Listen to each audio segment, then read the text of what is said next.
कोटी कोटी टंका खर्च कर प्रकल्प निर्माण होले काम को आसुनी। बलांगीर जिला सईतला ब्लॉक 7टी पंचायत में 25,000 अधिक हेक्टर जमी में एवं पानी ना कारण एक वर्ष अधिक हम उठा जलसेचन प्रकल्प बंद हो जाए।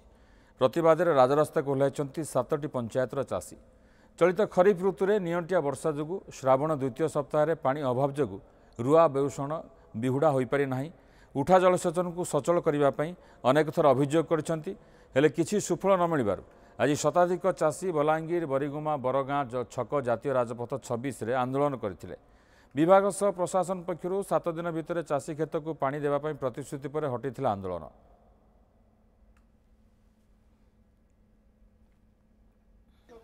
मजबूरी वाला देखो ना यहाँ वर्तमान परिप्रेक्षी में सईतला ब्लॉक रे पार्टिकुलर सबू पंचायत 22टा पंचायत रे वर्षार परिमाण बहुत कम।